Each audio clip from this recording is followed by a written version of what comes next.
Welcome to Visionary Womenpreneurs Radio, where we are interviewing incredible women leaders, womenpreneurs that are making a difference in the world. And today is no different. Today I have an incredible guest, Muriel Kosovsky. And we are going to be talking about coaching the highly sensitive leader. She and I have a great conversation about how being a highly sensitive person impacts your leadership and some of the ways that it's a strength, as well as some of the ways that your mindset can help you to manage it. Muriel is also a podcast host, and you can find her podcast on Spotify at Inside Out Leadership, or use my compassroseconsulting.com/inside-out to get over there to Spotify. I will include all of her contact links in the information below. Muriel, thank you so much for being here. Welcome to Visionary Womenpreneurs Radio. Well, welcome to Visionary Womenpreneurs Radio. I'm so thrilled to have you with us from the UK, and it's a special treat to have someone from across the pond, as they say. So welcome. Yeah. Thank you. Thank you for having me. I'm really pleased to be here. Well, great. I know that today we had talking about leadership and mindset. So what caused you to focus on your coaching practice on leadership and mindset for business or business owners? I think that for me, there's different things. First of all, I love the idea of leadership. I really wanted to work with people who have ambition, have drive, want to achieve something. And I think the idea for me of working with leaders, first and foremost, was very, very strong. And then on the back of that, I think that for me, I noticed quickly, and that's also my own experience, that there is perhaps a lack of training for leaders in organizations and in business for business owners, and that people often or can have a bad experience of leadership, either with their own, the leaders that they've worked with in the past, or even how to go about leading other people. So I noticed that there was maybe a little bit of a gap there that could be filled with coaching and particularly with focusing on mindset. And mindset and leadership are not usually two things that are combined. And so I think I found a little bit of a niche there. And I really think that leaders, whether they run their own business or they work in the corporate space, will operate much more effectively if they have a robust mindset within. And so this is my kind of philosophy, the philosophy behind my coaching. Great. I know that in my coaching, leadership is one of the pillars I believe is foundational to business owners being successful, and mindset's part of that. And also that willingness to personally grow as a leader and invest the time in yourself to do that. Even if you're a solopreneur or leader of a big corporation, I think part of leadership is that personal growth, personal awareness. So it sounds like your coaching really kind of helps people to tune into that for themselves, of like where they are as a leader and where they need to maybe focus or improve upon. Is that accurate? Yeah.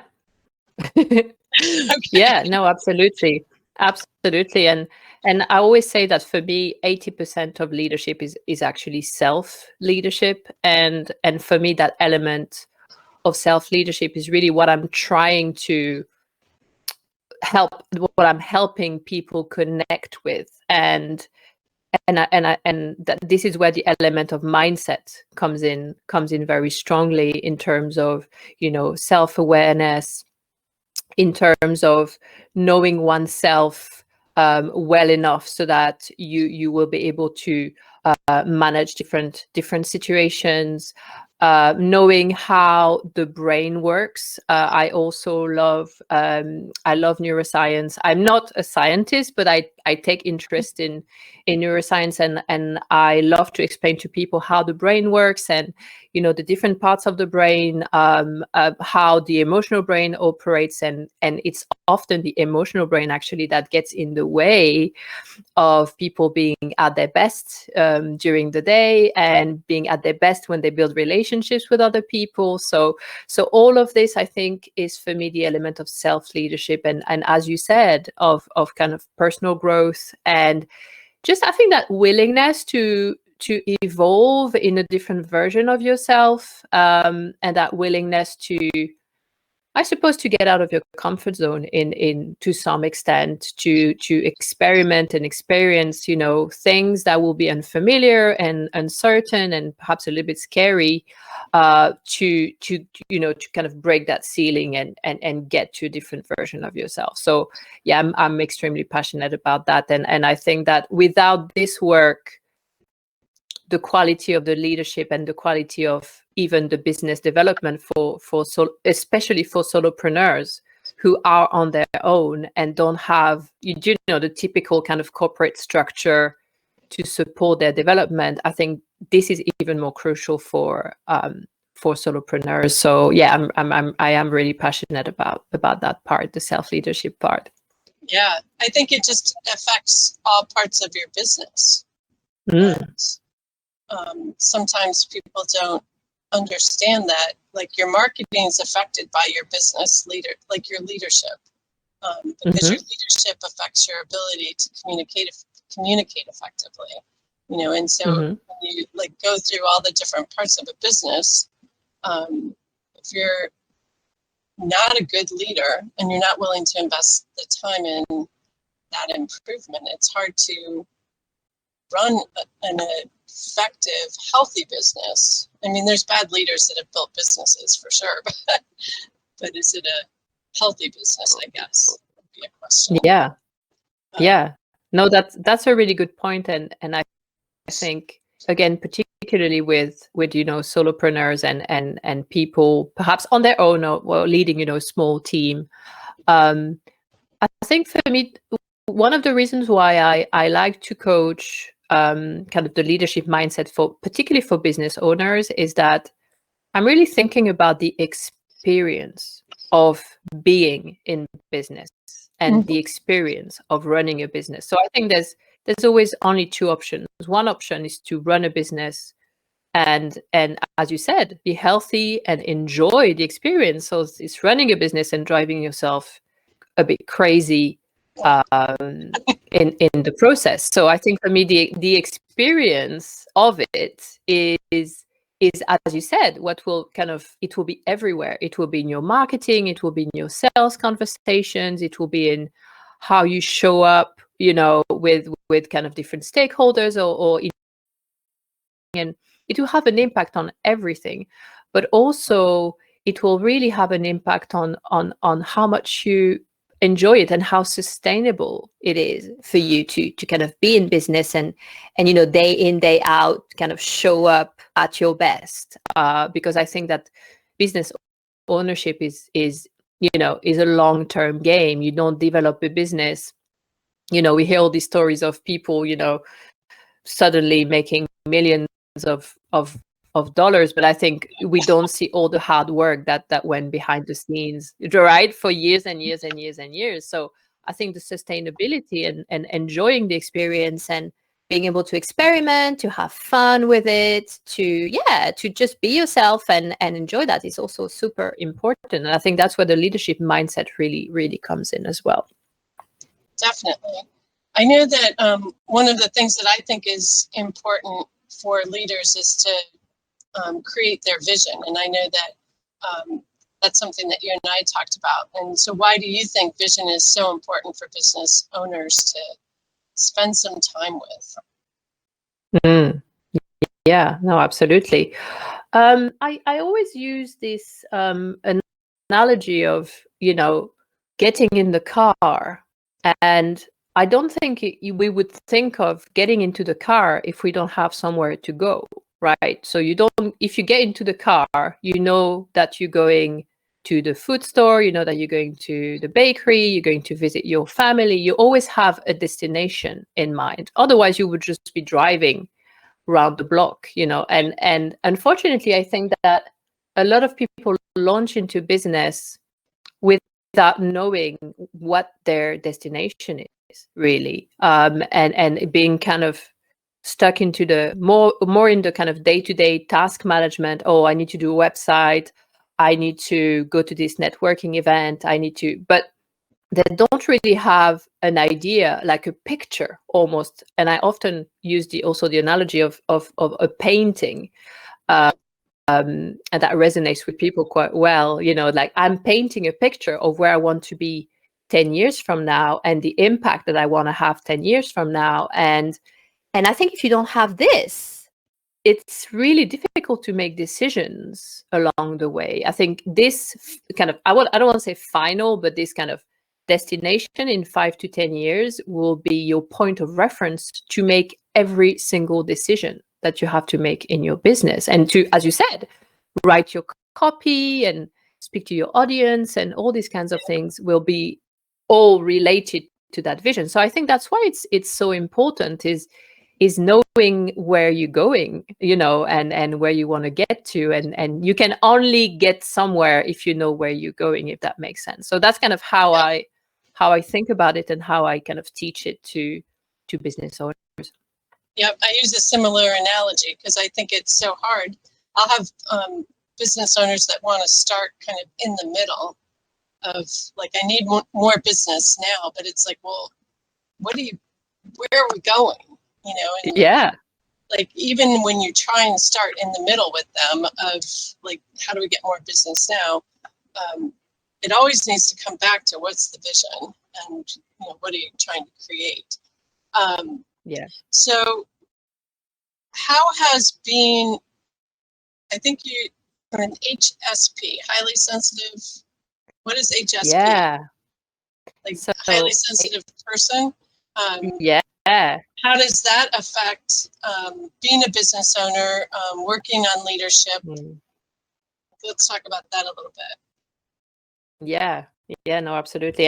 And to be honest, I think that being HSP has massively influenced my experience of being, my first experiences of being a leader, and how it's not that I wasn't prepared, but I think because I'm HSP. So let me just explain briefly what that means exactly, because we see this acronym like in loads of places, and I think maybe sometimes we, you know, people don't exactly understand what it means. So a highly sensitive person, this is an inborn trait. So this means that highly sensitive people are born with a more sensitive nervous system.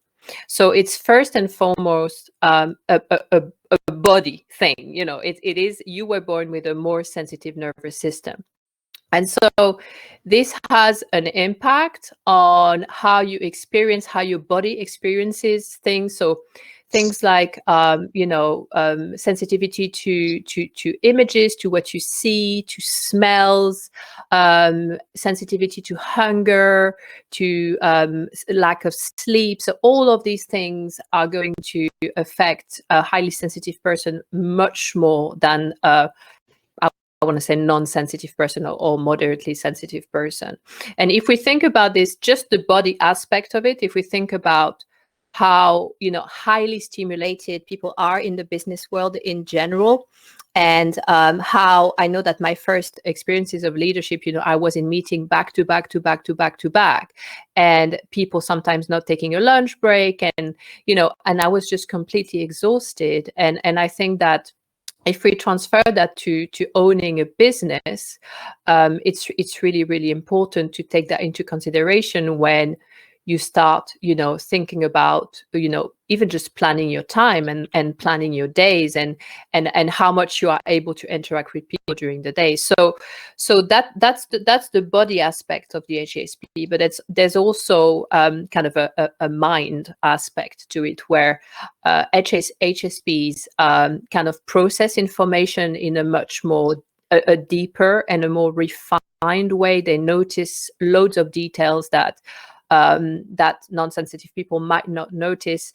They are sponges. I call them sponges from, you know, the moods of others and the states of mind. So, for example, if I get into you know, a meeting room, and even on Zoom, I can detect very quickly, you know, where everybody is, you know, who's tired, you know, the kind of different moods and the atmosphere.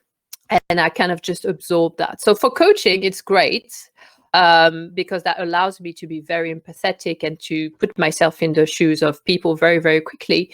But it's also, it can be very exhausting and draining if you don't have breaks and downtime and things like that during the day. So I think for me, in terms of building my business, and I think I went a little bit down a rabbit hole at the start because I you know, when you start and you're really excited and you just want to, you know, have clients and do all the things, and I was just exhausting myself. It was ridiculous. I was my own boss, and my schedule, you should have seen my schedule at the start. It was like 8:30 to like 7 every day, filled up with God knows what. I don't even know what I was doing at the time.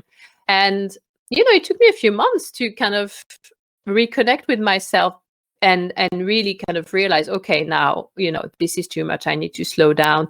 So for me, what that looks like is really organizing my days in a way that is comfortable for me, at a pace that is comfortable for me. I can't have too many coaching sessions in one day. I'm not the kind of person who's going to have like 10 sessions in a day or something like that. And also alternate between the different types of tasks so that I get that, you know, kind of breaks and downtimes, and I always have a lunch break, and I take care of myself. You know, in the mornings I do my exercise. So all of this is part of the, I think it's important for anybody, but I think for an HSP, it's even more key to really think through all of those little things, you know, day in, day out. So yeah, that's kind of how I think about it. And going back to this idea of the vision, I think this is quite interesting because HSPs have a great attention to detail, and are usually quite perfectionists at heart. And so for me, building a vision 10 years from now, 5 years from now was really difficult because I was just kind of stuck in the, you know, bogged down a little bit in the day and in the moment, and in, you know, everything perfect. And I need to bring myself back and take a step back and look at the big picture. I need to remind myself constantly of the big picture and of my vision. So I think this is also an interesting aspect for sensitive or highly sensitive people. That idea of building the vision might be a little bit more difficult as well. Definitely. I think building the vision, can be a challenging exercise because it can feel so big. But the vision can also evolve and change. And I think that's a place where people can get stuck, is like, I've got to create this perfect map of like this destination of where I'm going. And, you know, it's like, well, it might shift a little bit as you're like on the journey. And at the same time, like you said before, it's important to use that as a tool for making decisions so that you don't go like way off track and be like, oh, but my vision was way over here. You know, so it's a good tool. So how do you help business owners to create that powerful vision and get past that overwhelm or the challenge of feeling like it needs to be perfect and what you went through? Yeah, no, absolutely. And, you know, I think I noticed, because I think a lot of more and more people, I think there's a little bit of a trend around that, maybe, that people come to me wanting to talk about vision and wanting to talk about strategy for kind of building and implementing that vision. And I feel, so the way I help them is that, first of all, for me, a vision is always at the intersection of the personal and the professional. So we can never completely compartmentalize, oh yeah, this is what I do in my business, it's just on its own there. No, for me, the vision, and helping them understand that a vision is, okay, the impact you want to make in your business and maybe the community you want to create and how you want to help people, but it's also you and your lifestyle and maybe your kind of, I don't know, income that you want to create, or all the things that are kind of more personal to you. So really helping them to see almost like the big picture of that bridge between the personal and the professional. Now, in terms of overwhelm, and I had a call with someone just this week with, she wanted to have clarity on her vision and she felt completely overwhelmed. And what I found interesting is that she's a project manager. And I said to her, look, this is really no different from managing a project. It's just bigger. It's just on a bigger scale. So the way I like to help people is maybe twofold. So first of all, I encourage them to be future focused. So for me, building a vision, so I think a lot of people get bogged down into the past, and I think their benchmark for what they want to achieve, for what they want to create, for their success, is their benchmark is what they have achieved so far. So they use the past as a point of reference. And what I encourage them to do is to flip this around completely. Just don't consider the past, even the present, just the future. So really, really, really thinking future focus. So that's the first thing. And then what I encourage them to do is to work backwards from the future, from that point in the future, that kind of 5 to 10 years, that picture that we're painting with all the different elements in there, and work backwards from that. What are going to be the milestones along the way that you would like to see happen? Another thing that really helps them is to, I think when you create a vision for a business, there's a big element of imagination. And I think when you future focus, because you don't have any evidence yet that things, will kind of happen the way you want them to happen. But that's the whole point, right? So you're kind of getting out of the usual, the kind of the small growth. That's what I call the small growth. And instead of doing like small incremental, you're just like aiming for the big scale vision. And I think this element of imagination is really important. And the element also of, I love the idea of playfulness. I love the idea of, almost like the rules of brainstorming. Okay, like all the ideas are valid, even the crazy ones, and then we kind of sift through. So I think there's loads of ways that you can help people with this exercise, and typically I think the kind of creative imagination, playfulness will be a really nice relief for overwhelm for people, because they're going to get in touch with a different part of their brain and a different maybe aspect of their personality. So I find that quite helpful. And I think the last thing is the time frame. I think a lot of people tend to think, okay, maybe 6 months, a year, maybe 2 years, even for business. I've had loads of conversation where people didn't know, like, a year from now, where do you want to be? And they didn't know. And so for me, like 10 years is a great amount of time, 5 minimum, then 10. And so that you have the time, right? So you don't have the pressure and stress of kind of short term, oh, I need to achieve this in 6 months, etc. No, you've got 10 years, give yourself the time. And I always say that people underestimate what they can achieve in a long amount of time, and they overestimate what they can achieve in a short amount of time. And that's a very common, very common problem. So 6 months, great, I'm going to get 50 clients and and this is not realistic. Whereas when you have a bigger amount of time, then you can stretch everything. You can stretch your goals. You can really be ambitious and audacious about about your vision and really include all those elements. So sorry, I'm rambling a little bit, but yeah, that's kind of how I do it. It made me think of, I worked with a nonprofit that they were doing a strategic plan, and I asked them, so what's the vision? So we're, creating a strategic plan for 3 years, but there's no vision of where we're going. And so I just see that so important, like, here's the big picture of 10 years down the road. And then you can create those, like you said, milestones or strategies. Like, I see the strategic plan as what gets you to the vision. But if you don't have vision, like, what's your plan based on? Like, yeah. what are we really absolutely. trying to do? So it just seems so fundamental to creating that longer term plan or vision. So being highly sensitive, how does that impact, like, coaching? Do you work mostly with highly sensitive leaders, or how does that come into your coaching? Yeah, no, absolutely.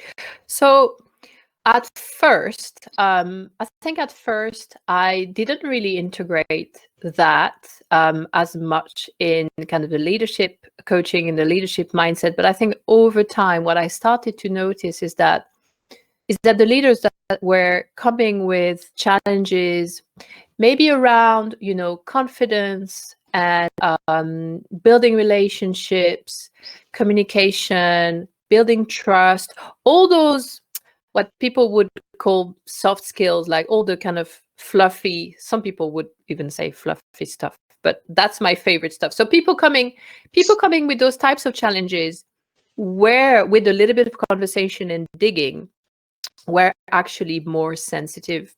And so that kind of made me think that it would be great to create a space for sensitive or highly sensitive leaders, so that they can have, it's not special treatment because they don't really need that, but the challenges that they will face will be different from non-sensitive or moderately sensitive leaders. So over time, I kind of developed that kind of vision for this particular group. And obviously I probably responded to that because I am myself highly sensitive, and I've had very, very similar challenges. So what I started doing is I created a Facebook group called Highly Sensitive Business Leaders.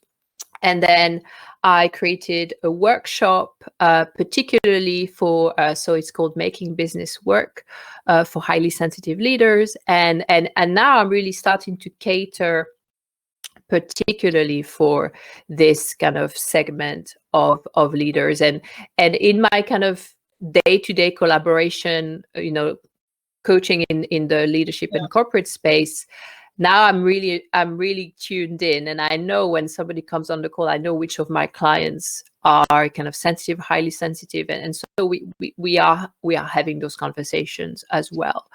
But yeah, what I'd love to do, and I'm continuing the research. I'm interviewing highly sensitive people to have an idea, of what their blocks are, and also the strengths. And I think this is something that with highly sensitive people, for me, this is a superpower. And I'm not saying this because I am one of them, but I really think that it's a gift, and that unfortunately, and particularly in the kind of high stimulation, kind of extroverted kind of business world, is often a skill set and a gift that is maybe not valued as much as it should. So I really want to encourage highly sensitive people to use their strengths and to use their strengths in their business, in the way they build relationships. And HSPs are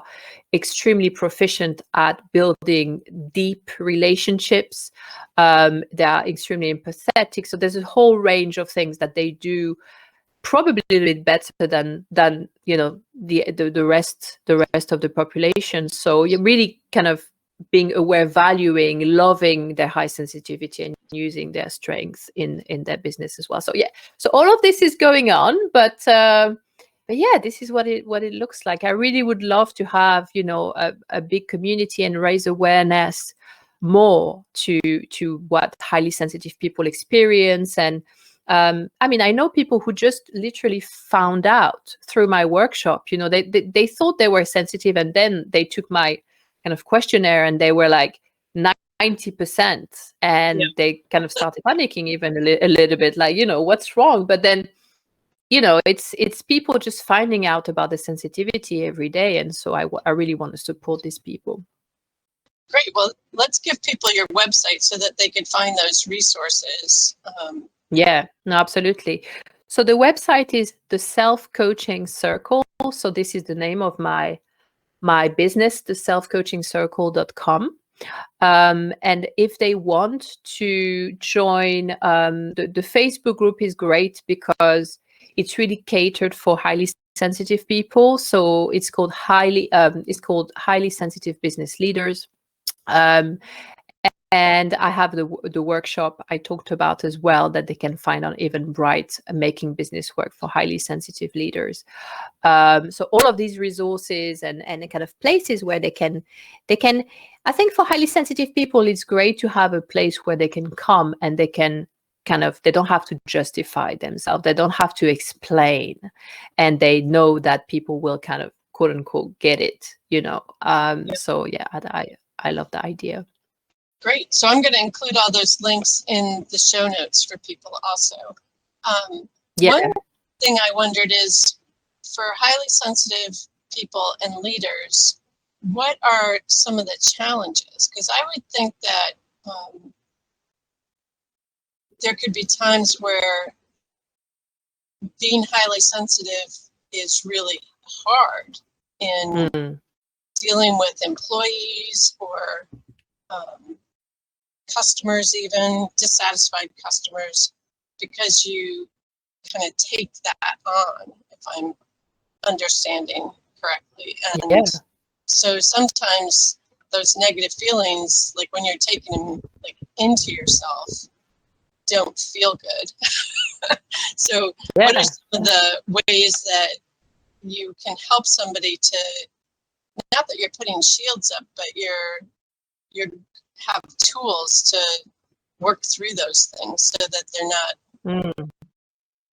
debilitating or not causing you to avoid situations that as a business leader you really can't afford to not be present for.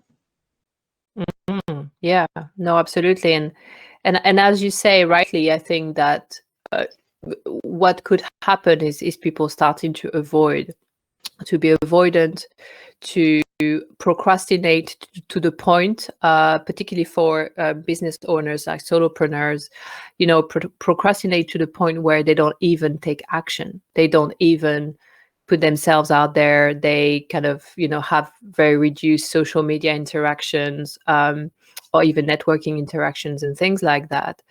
There might be a strong, one of the things that comes up regularly is imposter syndrome.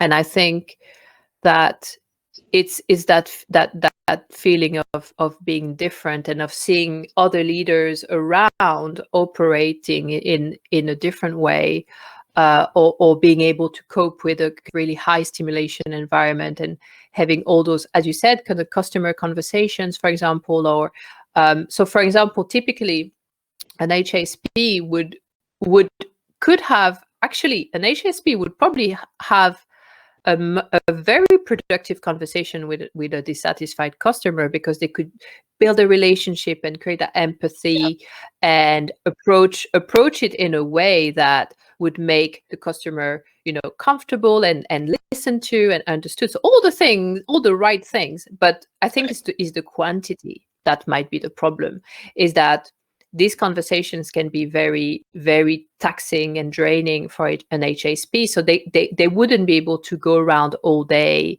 and have those conversations. So it's about kind of managing how much interaction you can have in one given day, and especially when these conversations are what I called courageous conversations. Kind of how many can you have in one given day? So it's kind of like spreading out, those conversations. And I think with the HSP, the other challenge that might happen is that, especially when you have somebody who is not satisfied, is that the HSP is a bit of a perfectionist, as I said previously, and so we would really take to heart and feel extremely guilty about somebody not being dissatisfied even before we have the conversation. It's all my fault and I'm responsible and I didn't do things right. And and because it's not perfect, right? So I think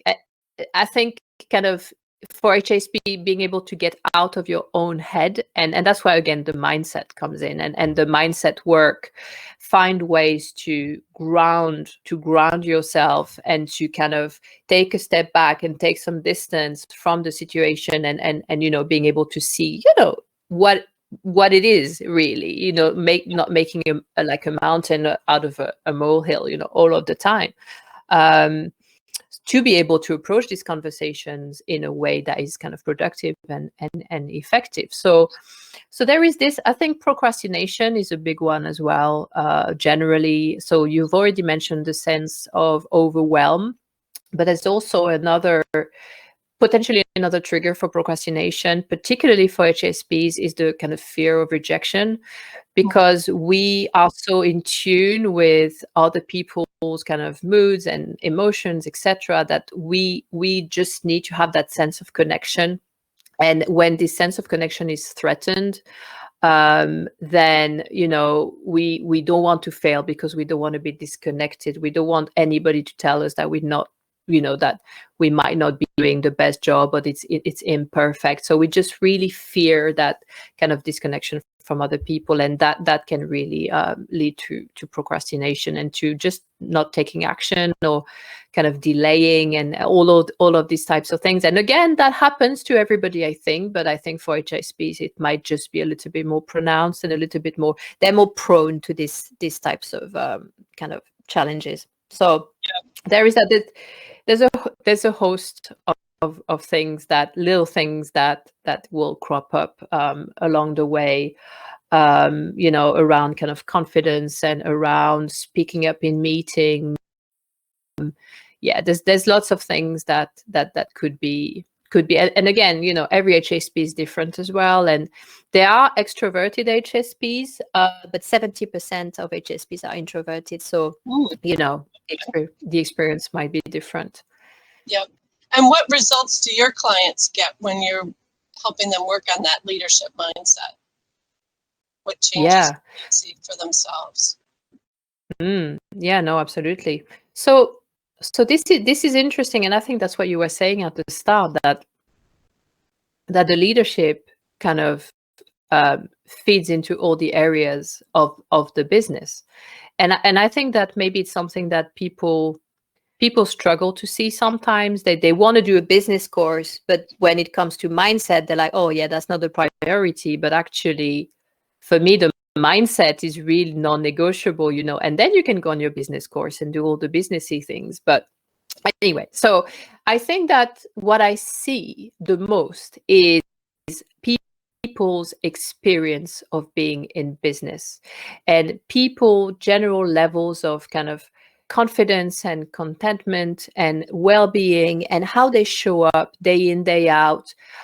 Resilience is also a huge one, and we know that when we're talking about long-term vision, that to be able to implement that vision and stay the course and stick to it even when things get pear-shaped and all of that, I think that the element of resilience is something that I see a lot. And I just see people relax as well, and just have kind of lower the level of stress, and just approaching relationship building and even like sales conversations, which can be quite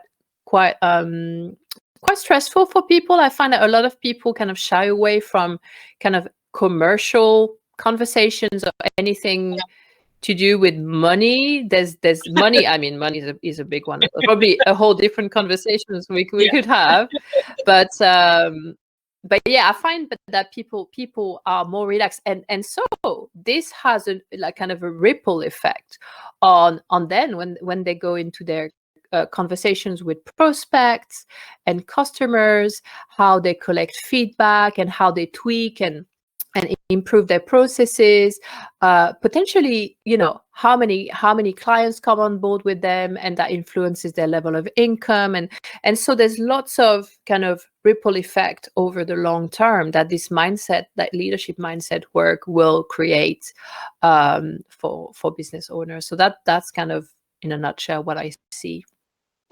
Very cool. Well, this has been a great conversation. I want to remind people that they can find information at selfcoachingcircle.com. Is that correct? Mm-hmm. And yeah. You also have a podcast that people can find on Spotify. And I'll have the link for that too. But what's the name of your podcast? It's Inside Out Leadership, I think, right?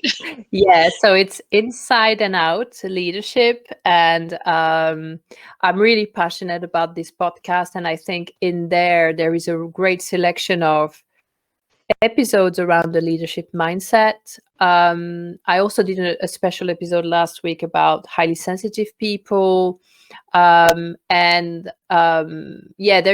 loads there that people can kind of pick and choose from in kind of the leadership area. But again, the philosophy behind this podcast is, work from the inside out. So without the inside work and the mindset work, then, so the best results on the outside, we will shine on the outside if we shine on the inside. So that's kind of the philosophy.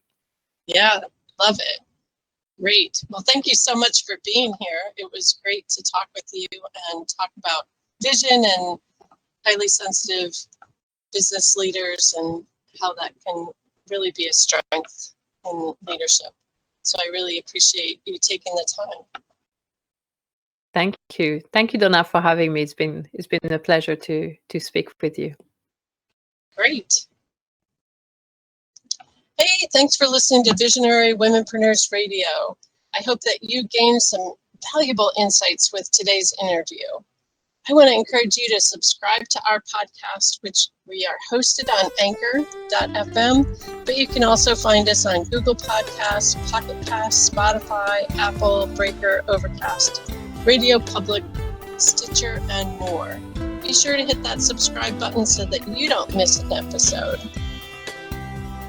I'm your show host, Donna Price, marketing strategist and business success coach, and I want to invite you to pick up Becoming a Bizologist, our newly released book, and you can find it at compassroseconsulting.com. I hope that you have an incredible day and that you are making things happen in your business and in your life.